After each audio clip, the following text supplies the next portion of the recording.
Hello everyone, आज हम लोग रेट एनालिसिस के बारे में फिर एक प्रॉब्लम के बारे में डिस्कशन करेंगे। इसके पहले पिछले लेक्चर में हमने सेम इसी क्वेश्चन को सॉल्व किया था, बट जो हमारा रेशियो था वो रेशियो हमारा क्या था,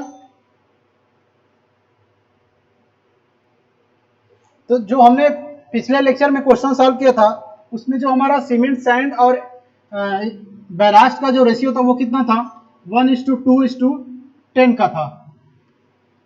ठीक, ये हमारा पिछले क्वेश्चन में 1:5:10 का था, 1:5:10 ये हमारा रेशियो था पिछले क्वेश्चन को जो हमने सॉल्व किया था। आज हम लोग जो क्वेश्चन सॉल्व करेंगे उसमें जो हमारा सीमेंट सैंड और हमारा स्टोन बैलास्ट है उसका रेशियो कितना है, 1:2:10। तो अब इसके अकॉर्डिंग हम क्या करेंगे, सीमेंट कंक्रीट का जो हम वर्क करेंगे फाउंडेशन का उसके रेट की एनालिसिस करेंगे। तो सबसे पहले इसमें हम क्या करेंगे, मटेरियल की क्वांटिटी को कैलकुलेट करेंगे। तो सबसे पहले हम इसमें क्या करेंगे, calculation of material, calculation of material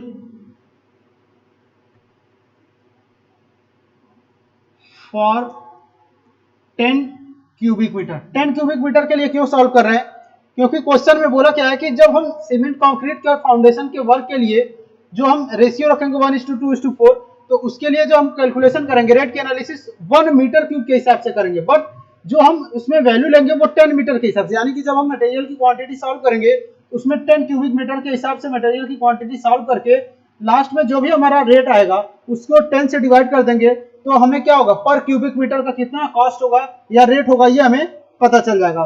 तो जैसा कि हमने पिछले लेक्चर में बताया था कि जब हम कंक्रीट के लिए ड्राई वॉल्यूम कैलकुलेट करते हैं तो हमारा वॉल्यूम क्या होता है, ड्राई वॉल्यूम 1 मीटर क्यूब के लिए 1.54 होता है। ये हमारा किसके लिए होता है, कंक्रीट के लिए होता है। अगर कंक्रीट के ड्राई वॉल्यूम की बात करें तो 1 मीटर क्यूब के लिए हमारा जो ड्राई वॉल्यूम होता है कंक्रीट का वो कितना होता है, 1.54 होता है। अगर हम सीमेंट मोटार की बात करें तो उसके लिए हमारा कितना होता है, 1.27 होता है या 1.33 होता है। ये किसके लिए होता है, 1 मीटर क्यूब के लिए होता है, 1 मीटर क्यूब के लिए। और ये किसके लिए होता है, सीमेंट मोटार,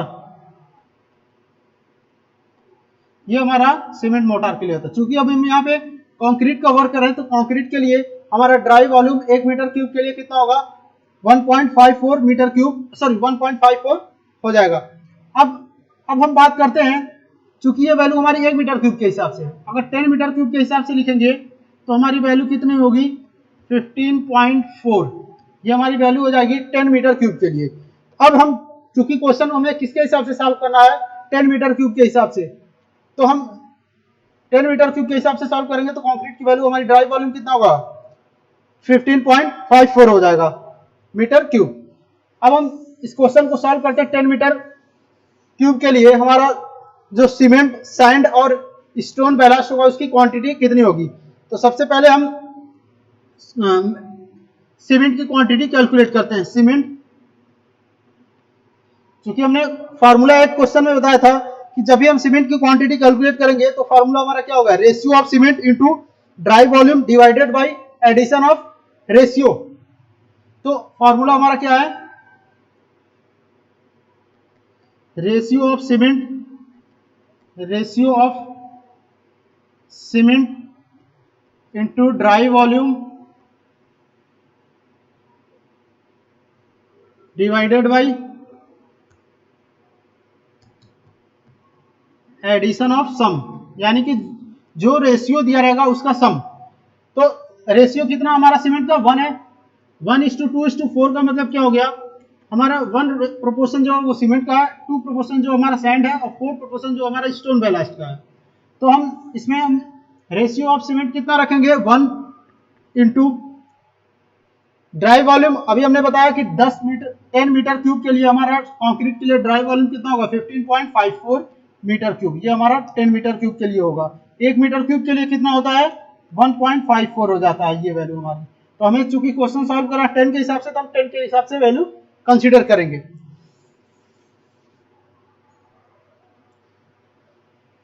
यहाँ पे वैल्यू अब क्या हो जाएगी फार्मूले के अकॉर्डिंग, ड्राई वॉल्यूम हमारा कितना होगा 10 मीटर क्यूब के लिए 15.4 divided by addition of sum, addition of ratio होगा, सॉरी यहाँ पे क्या होगा एडिशन ऑफ रेशियो, यानी कि जो रेशियो दिया हुआ है उसका एडिशन सम करेंगे। तो रेशियो हमारा कितना है 1:2:4। जब इसको हम सम करेंगे तो कितना होगा 1 + 2 + 4 यानी कि 7। तो हम क्या करेंगे डिवाइडेड बाई 7 कर लेंगे। अब इसको हम सॉल्व करते हैं, सॉल्व करेंगे तो क्या होगा 1.54 डिवाइडेड बाई 7,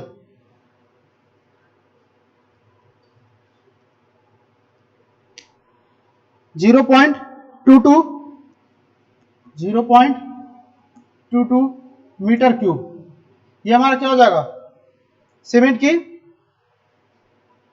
क्वांटिटी हो जाएगी, वॉल्यूम हो जाएगा। अब चूंकि अब ये अगर हम इसको नंबर ऑफ बैग में कन्वर्ट करेंगे तो क्या हो जाएगा, क्योंकि हमें पता है कि 1 मीटर क्यूब में नंबर ऑफ बैग कितने होते हैं 30। 1 मीटर क्यूब में नंबर ऑफ बैग कितना होता है 30 बैग होता है। और एक बैग की जो डेंसिटी होती है सीमेंट की, एक बैग सीमेंट की डेंसिटी कितनी होती है 0.034 मीटर क्यूब। ये हमारी किसकी होती है, एक बैग सीमेंट की डेंसिटी होती है। ठीक, अब इसको हम डिवाइड कर देंगे 0.034 से, जो वैल्यू आएगी वो हमारा नंबर ऑफ बैग हो जाएगा। अगर हम इसको डिवाइड करेंगे तो क्या हो जाएगा 0.22 डिवाइडेड बाय 0.034,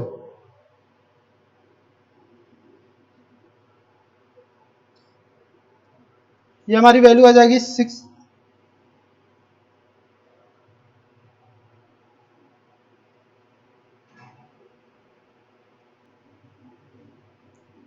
इसको कैलकुलेशन में यहाँ थोड़ी प्रॉब्लम है। जब इसको हम सॉल्व करेंगे 15.4 है तो 15.4 डिवाइडेड बाई 7 करेंगे जब, तो हमारी वैल्यू जो आएगी वो क्या होगी 2.2 मीटर क्यूब होगी।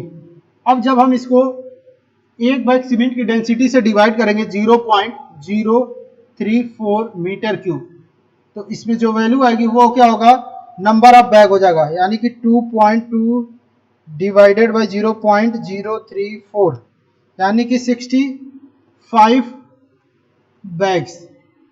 ये हमारे नंबर ऑफ बैग्स हो जाएंगे। ठीक ठीक, तो ये हमारा क्या हो जाएगा नंबर ऑफ बैग। हम नंबर ऑफ बैग इसके अलावा एक दूसरे तरीके से भी कैलकुलेट कर सकते हैं। जो हमारा सीमेंट की क्वांटिटी है वो कितना है 2.2 मीटर क्यूब। ठीक, ये हमारा सीमेंट की क्वांटिटी थी। अब चूंकि हमें पता है कि 1 मीटर क्यूब में नंबर ऑफ बैग कितने लगते हैं 30 बैग। अगर हम इसको 30 से मल्टीप्लाई कर दें तो हमारा कितना आ जाएगा 66 बैग। ठीक, अब हमारा कितना है 65। क्यों, क्योंकि जब हमने ये हमारी क्या होती है एक बैग सीमेंट की डेंसिटी होती है 0.034 मीटर क्यूब। अगर इसमें हम 0.03 जब हम 1 डिवाइडेड बाई 30 करते हैं तो हमारा आंसर क्या आता है 0.033 ठीक मीटर क्यूब। इसको हम अप्रोक्सीमेट क्या लिख सकते हैं 0.034 मीटर क्यूब लिखते हैं। ये हम एक बैग सीमेंट की डेंसिटी लिखते हैं। तो जब हम यहाँ 0.034 मीटर क्यूब से डिवाइड करें तो 65 बैग आएगा, और जब 30 से मल्टीप्लाई करेंगे सीधे हमारे 66 बैग आ जाएगा। अगर हम इसको 0.033 मीटर क्यूब से डिवाइड करते हैं तो ये हमारा कितना आ जाता है 66 बैग। तो इससे ज्यादा कोई इफेक्ट नहीं पड़ता, दोनों तरीका हमारा क्या है सही है। चाहे हम 30 से मल्टीप्लाई कर दें या हम क्या करें डेंसिटी से डिवाइड कर दें, तो हमारा नंबर ऑफ बैग कितना हो जाएगा 65 बैग।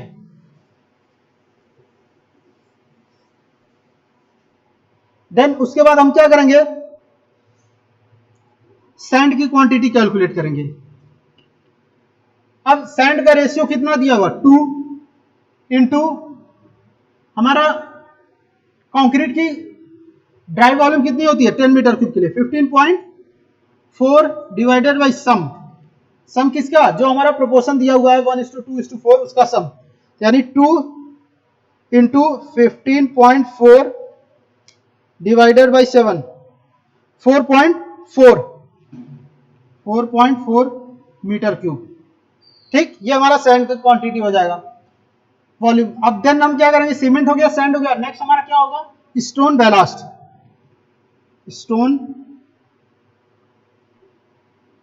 बैलास्ट रेशियो हमारा कितना है, 4 इंटू कॉन्क्रीट के लिए 10 मीटर क्यूब के लिए हमारा ड्राई वॉल्यूम कितना आता है 15.4 divided by addition of sum divided by 7 हो जाएगा, तो 4 इंटू 15.4 डिवाइडेड बाई 7 यानी कि 8.8 यानी 8.8 क्यूबिक मीटर या मीटर क्यूब, ये हमारा हो जाएगा सीमेंट सैंड और एग्रीगेट की क्वांटिटी हो जाएगी। देन अब हम क्या करेंगे, अब रेट की एनालिसिस करेंगे। रेट की एनालिसिस के लिए हम क्या करते हैं, टेबल ड्रा करेंगे। टेबल में हमारा क्या होगा, पहला कॉलम जो होगा पर्टिकुलर्स ऑफ आइटम्स होगा, दूसरा कॉलम हमारा जो होगा क्वांटिटी या नंबर्स होगा, तीसरा कॉलम रेट्स और चौथा कॉलम हमारा क्या होगा, कॉस्ट का। तो चलिए हम टेबल ड्रा करते हैं। पहला कॉलम हमारा किसका होगा,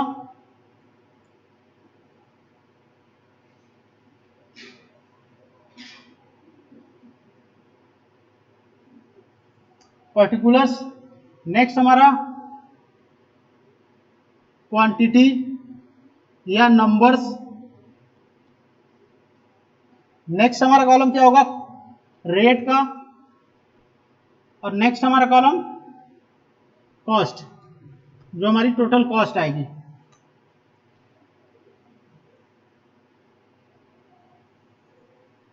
ये हम रेट एनालिसिस करेंगे 1:2:4 के प्रोपोर्शन के लिए। अब इसमें सबसे पहले हम किसकी एनालिसिस करेंगे, मटेरियल्स की। अब मटेरियल्स में क्या क्या हमारा मटेरियल्स लग रहा है, सीमेंट, सैंड और स्टोन बैलास्ट। तो हम सबसे पहले स्टोन बैलास्ट को कंसीडर करते हैं। अब हमारी क्वांटिटी कितनी आई थी कैलकुलेट करने के बाद, 8.8 क्यूबिक मीटर। ठीक, नेक्स्ट हमारा क्या है, सैंड। सैंड की क्वांटिटी हमारी कितनी आई थी, 4.4 क्यूबिक मीटर।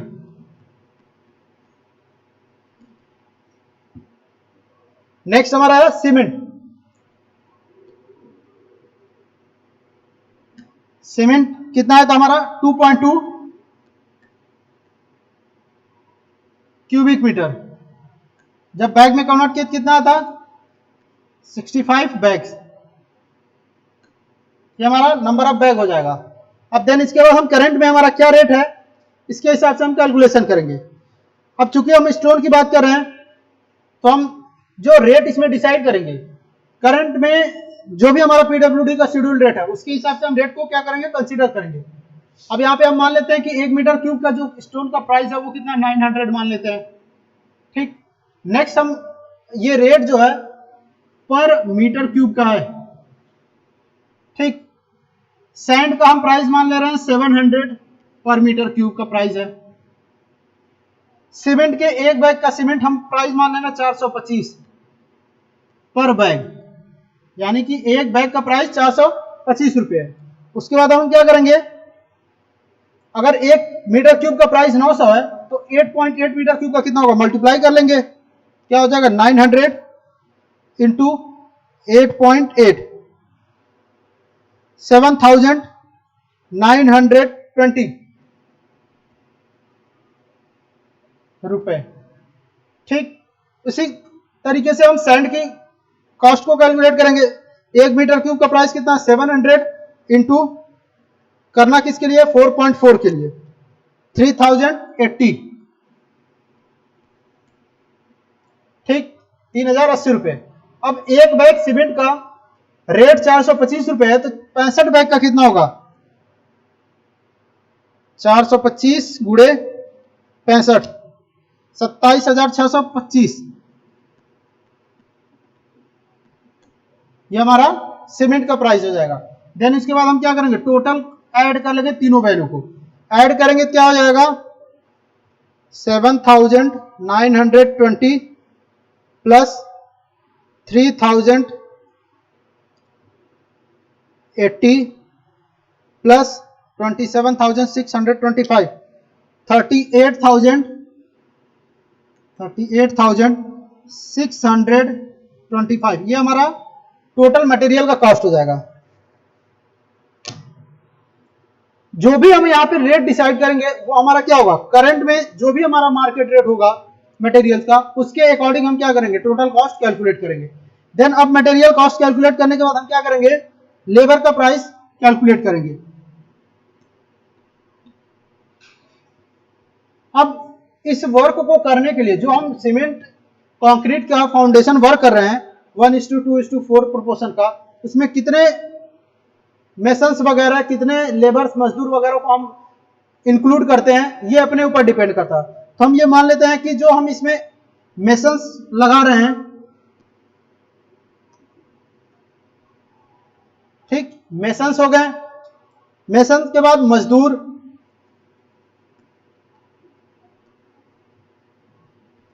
मजदूर के बाद इसमें हम वुमेन कुलीज,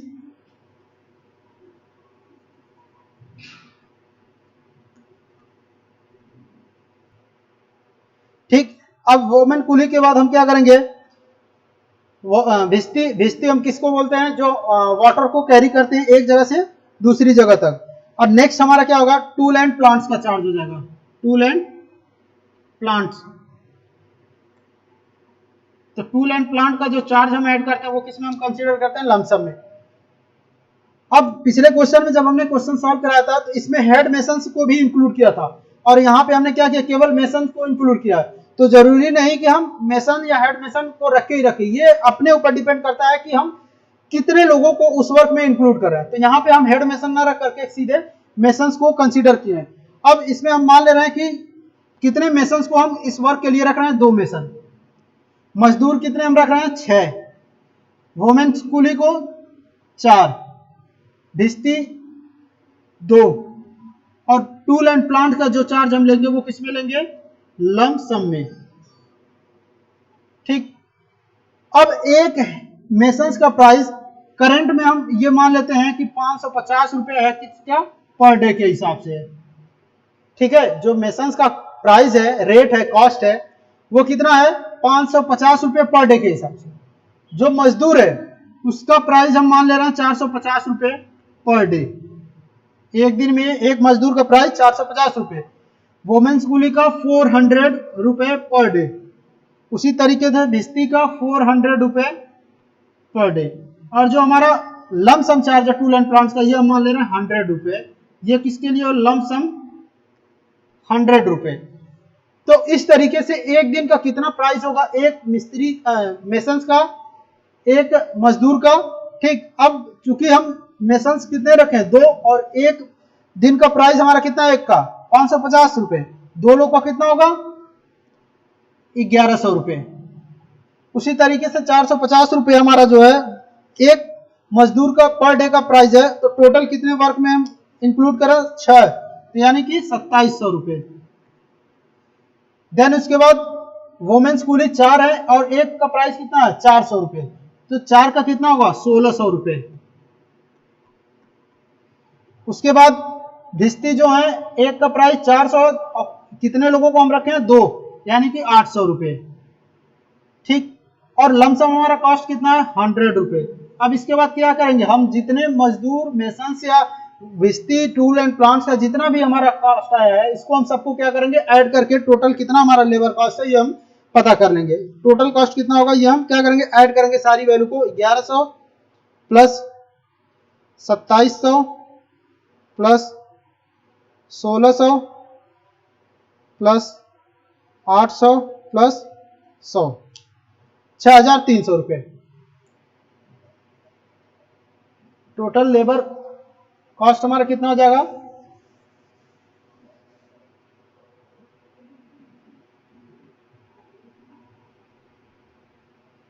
लेबर कॉस्ट 6300 रुपए, ये हमारा लेबर कॉस्ट हो जाएगा। अब इसके बाद हम क्या करेंगे, total material and labour cost calculate करेंगे। तो उसके लिए हम क्या करेंगे, जो हमारा मटेरियल का टोटल कॉस्ट है प्लस लेबर का जो टोटल कॉस्ट है, इन दोनों को ऐड करके total material and labour cost calculate कर लेंगे। देन नेक्स्ट हमारा क्या हो जाएगा, टोटल मटेरियल्स एंड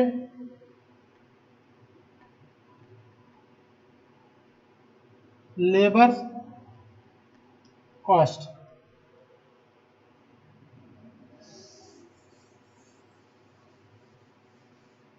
इसके लिए हम क्या करेंगे, total material and labour cost का material cost plus labour cost. तो मटेरियल कॉस्ट हमारी कितनी आई थी 38,625 38,625 प्लस अब हमारा मटेरियल कॉस्ट कितना, सॉरी लेबर कॉस्ट 6,300 रुपये। इन दोनों को ऐड करेंगे तो टोटल हमारा कितना कॉस्ट होगा ये हमें पता चल जाएगा 38,625 प्लस 6,300 44,925 रुपये 44,925 रुपये ये हमारा टोटल मटेरियल और लेबर कॉस्ट हो जाएगा। क्योंकि अब हमें पता है जब मटेरियल और लेबर कॉस्ट हम कैलकुलेट कर लेते हैं तो उस टोटल कॉस्ट का हम 1.5% जो होता है वाटर चार्ज ऐड करते हैं और 10% कॉन्ट्रैक्टर प्रॉफिट भी टोटल कॉस्ट का ऐड करते हैं। नेक्स्ट हमारा क्या हो जाएगा, add 1.5% water charge, water charge. अब ये 1.5% किसका होगा, टोटल कॉस्ट का। तो टोटल कॉस्ट हमारा कितना 44,925। अब उसका हम 1.5% यानी कि 1.5% वाटर चार्ज कैलकुलेट करेंगे तो क्या हो जाएगा 44,925 इंटू 1.5 डिवाइडेड बाई 100 673 रुपये ये हमारा क्या हो जाएगा वाटर चार्ज हो जाएगा। देन इसके बाद हम क्या ऐड करेंगे, ऐड 10% कॉन्ट्रैक्टर प्रॉफिट, कॉन्ट्रैक्टर्स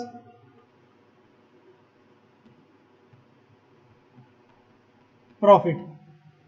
अब टोटल कॉस्ट हमारी कितनी थी 44,925 इंटू 10 डिवाइडेड बाई 100 4,492 रुपए ये हमारा कॉन्ट्रैक्टर प्रॉफिट हो जाएगा। देन उसके बाद हम क्या करेंगे, ग्रैंड टोटल कैलकुलेट करेंगे। उसके लिए क्या हो जाएगा, total material plus labour cost 44,925 plus water charge 673 रुपये प्लस कॉन्ट्रैक्टर प्रॉफिट्स 4,492। अब क्या करेंगे, तीनों को ऐड कर लेंगे 44,925 प्लस 673 प्लस 4,492 रुपये यानी कि 50,090 50,090 ये हमारा हो जाएगा टोटल कॉस्ट। किसके हिसाब से, ये जो वैल्यू आई है ये हमारा किसके हिसाब से आया 10 मीटर क्यूब के हिसाब से आया या 10 क्यूबिक मीटर के हिसाब से आया। अब हम कैलकुलेट क्या करेंगे, रेट पर क्यूबिक मीटर, रेट, क्योंकि कैलकुलेशन हमें किसके हिसाब से करना है, रेट एनालिसिस 1 क्यूबिक मीटर के हिसाब से। तो रेट पर क्यूबिक मीटर। तो हम क्या करेंगे, टोटल जितना भी हमारा कॉस्ट आया है ग्रैंड टोटल 50,090 डिवाइडेड बाय हम क्या करेंगे 10 कर देंगे। तो जब हम इसको डिवाइड करेंगे तो हमारी वैल्यू क्या आ जाएगी 5,009 रुपये ये हमारा हो जाएगा पर मीटर क्यूब के हिसाब से रेट हो जाएगा। तो इस तरीके से हम 1:2:4 के रेशियो का प्रोपोर्शन का फाउंडेशन वर्क के लिए टोटल हमारा 1 मीटर क्यूब में कितना कॉस्ट आएगा ये हमें पता चल जाएगा 5,009 रुपये। तो इस तरीके से हम किसी भी वर्क में जो भी हम प्रोपोर्शन लेंगे उसके हिसाब से हम क्या करेंगे टोटल कॉस्ट कैलकुलेट कर सकते हैं। ठीक, इसको आप लोग नोट कर लीजिए। अपने नेक्स्ट लेक्चर में हम किसी दूसरे आइटम्स के बारे में रेट के एनालिसिस करेंगे, तब तक इसको आप लोग नोट कर लीजिए।